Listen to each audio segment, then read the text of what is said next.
Hey there guys, and welcome back to another reaction video. Yeah, I know, it's been a while. Oh, stop that voice. Anyway, not like I'm that good at making voices though. Anyway, today we will be reacting to Transform into a Pokemon SCP 5254. Gotta catch 'em all. uh, Actually, I've never heard of this one before, so yay. Also, if you can see my shoulders, I mean my bare shoulders, just to let you know, I am not sitting in the front of the camera naked. I just shirtless cause it's very hot at the moment. Anyway, pressing play. Viewer discretion is advised. What kid hasn't wanted to own a Pokemon at some point? How amazing would it be to watch a Poke battle between a Charizard and a Blastoise?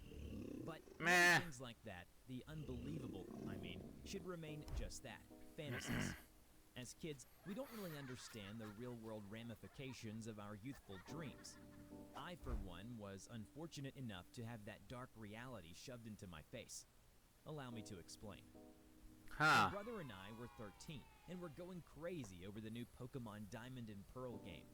Well, I wasn't as enthusiastic about it as he was. Sure, I played the game often late into the night. Yeah, I remember doing that. Went full throttle into the fandom by.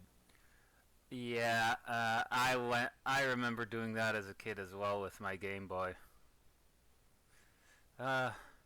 All those nights fighting off Pidgeys.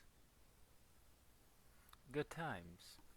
Anyway, by the way, it was with Pokemon Gold and Pokemon Silver, or like the combination version of those two. At this point, but mostly Pokemon shirts, Gold. Pajamas, and little trinkets of his favorite Pokemon, Piplup. You know, Ugh. the water penguin-looking thing. I hate that one though. It didn't matter where he was. He'd have something with a Piplup on it, and wasn't embarrassed or ashamed at all to let everyone know it. I admit it was a little cringe to see my brother like this, but he wasn't hurting anyone. He wasn't. Yet.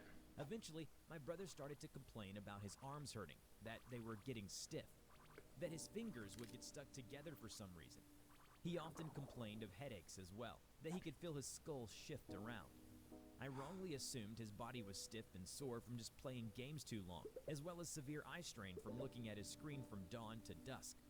If only that were the case. Instead, oh dear, I watched my brother transform into a grotesque abomination. Jace stopped attending school, citing he was feeling extremely sick, yet refused to be taken to the hospital. And despite our parents' efforts, they couldn't pull him out of his room. Literally. It was like he had gotten stronger, far stronger than a kid of his age should be, with how easy he pushed our dad away. Locked in his room, I could hear him complain about his hands and feet, and something that began to protrude from his face. Oh no. Eventually, he stopped talking and stopped coming out. I mustered up the courage to finally check on him, and found him laying on his bed covered by a blanket. Upon removing his covers, I gasped in shock, and was repulsed by the nasty scent that wafted up to my nose. He was dead. Or rather, what used to be my brother was dead. His favorite Piplup hoodie had merged with his flesh, creating some bulbous, bluish-looking penguin thing with a beak made of bone. Oh. His fingers had merged together and slightly resembled flippers. Fucking ass, Jace's but poor feet were now bent at awkward angles, like they were trying to become talons. Amidst the remains of my brother, there was a slip of paper with a single crooked sentence written on it. My dream is nothing but a nightmare. Hello everybody, I'm TheRubber. Today, we bring you SCP Foundation Keter Class Object SCP-5254.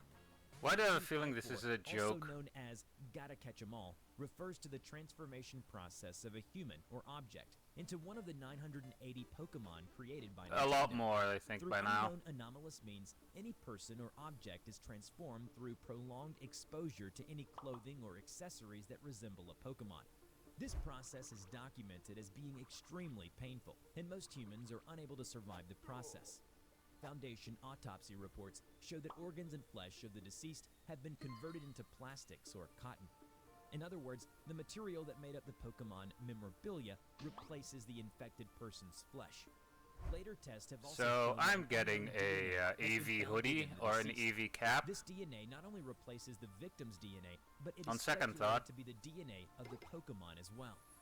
After further research, it has been discovered that these transformations occur if the victim slightly resembles the Pokemon in question, and if the victim in question is near a large number of individuals wearing said Pokemon garb. Discovered rather recently by the Foundation in 2019 in Yokohama, Japan, at the Pikachu Outbreak Festival. 5254 publicly began with a victim behaving erratically while wearing a Pikachu costume. Publicly redacted videos showed a large number of individuals parading down the street in Pikachu costumes. One of them I actually saw that video. charged into a nearby crowd. Nearly a dozen others followed suit shortly after. Foundation MTF Wranglers were mobilized. That was actually to not only cute, locate having these several victims, but to Pikachus, you know? terminate them as well for research. Interestingly enough, those harmed in the attack reported electrical burns. Over the course of 2017 and 2018, a series of emails between one Sir Viper and high-level executives from Nintendo, Pokemon Company, and Niantic caught the Foundation's attention. These emails insinuated the plan to bring Pokemons to life, as well as to use them in various purposes such as military firepower, quite literally using Charizard, and potential clean energy using Pikachu. And most disturbingly, kidnapping of children from orphanages under an outreach program for the purposes of running tests. After this, all communications with Sir Viper ceased, and the O5 Council ordered a raid on the Pokemon Company offices on June 16, 2019. This was done in fear of a potential K-Class scenario. The members from MTF Epsilon 11 were chosen for the raid. The men were gathered by the team leader in the room for a briefing. Alright boys, the darndest thing just happened. Remember them Pokemons you played with when you were little?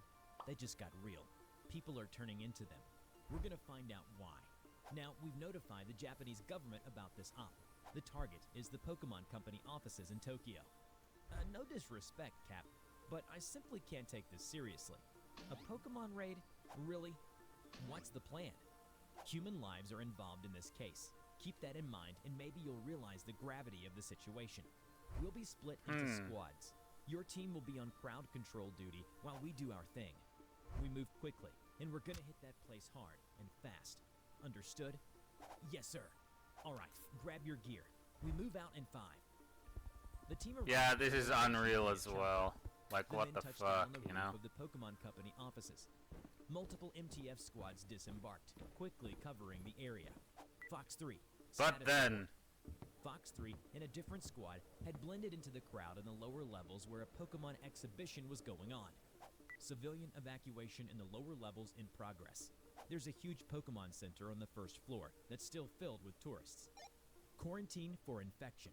Then rendezvous at coordinates. Roger. Alright, you heard the man. why are they all so buff? Alright, team. On me. Like, all the guards all of a sudden are buff as hell. And the door opened easily. They descended down the fire exit steps and reached a set of double steel doors on the lower level. Silently, Fox 1 gestured Fox 2 to prep some smoke grenades in a flashbang as he breached the doors. All the canisters are tossed in, and just as they were about to storm in, there was a huge mechanic clank from the other end of the hall, followed by the sound of heavy, thudding footsteps. Uh-oh. Shh. Hear that? The men watched the corridor in anticipation. Well, I recognize those A low feet. growl, followed by a roar. A 2 meters tall creature emerged from the smoke. Orange skin, elongated snout, and 2 vast wings flapped with power to blow away the smoke.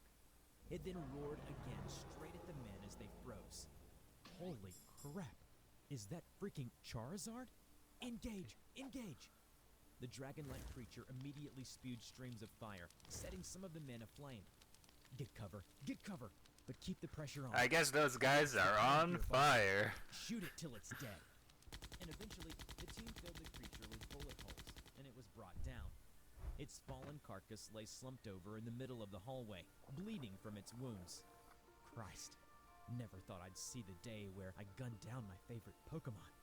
Clear. Bruh. To lower levels. The MTF passed more and more. Oh, I wonder if they made a Gengar. Pokemon posters lined the walls with slogans like "Prepare for trouble," and make it double, with the occasional person in a white coat. I actually used to really like Meowth. Makes you Like the wonder Team what Rocket kind of messed up Meowth, you know? stuff they've been hiding down here. Quiet, eyes up front. They arrived at another steel door. They stacked up, and this time, Fox 1 gestured for explosives. Breach and clear. Weapons free. Shoot anything that walks funny. They set the charge and took cover behind a turn in the corridor. The doors flew wide open as the explosives went off. Screams echoed within the room as the MTF entered and scanned for targets through the smoke. As the smoke They cleared, found the they could see stored the room was bright children, red, right? filled with colorful drawings, toys scattered on the floor, and rows of metal cages set against the walls, housing abominations that shocked the team. Good God. The creatures within the cages were at various stages of 5254 transformation. However, most of them can be seen were transformed from children. These kids. Wait, does this mean the Charizard we killed before was... Yeah, looks like it. I'm sorry. Fox 2 stumbled back and vomited in disgust as the children afflicted with 5254 cried. Jesus. Foxed in. Think we found the kids. Requesting immediate medical pickups. Copy. Any sign of Sir Viper? Negative. Only his handiwork. We're seizing electronic serves as evidence. Copy. Over. Over. Christ. Think I've seen enough for a day. I remember when I was a kid. I loved Pokemon. Loved it. Every game, every cartoon, figurines, I'd collect them all. Hell, I even have a sticker album that I keep in my drawers at home. I've always wished that I live in the Pokemon world. Yeah, now you don't. These fantastic beings. Now you don't, I Well, bet. You don't have to wish for it any longer. It has become a reality. Your wish has come true. I used to think being around them would be so much fun, but now I'm not so sure anymore. In order to mitigate the effects of 5254, embedded Foundation personnel in the Pokemon Company worked to suppress the popularity of Pokemon. This was done by causing outrage of Pokemon Sword and Shield Oh, by fuck releasing off. unlimited Pokemons, as well as preventing large-scale Pokemon-themed events. Despite the Foundation's efforts, Sir Viper has yet to be apprehended. He will never be found. Anyway, I hope you guys enjoyed this video, and I'll see you guys in the next video of whatever I'll be making. Also, whatever I'll be streaming if I'm streaming. Anyway, bye.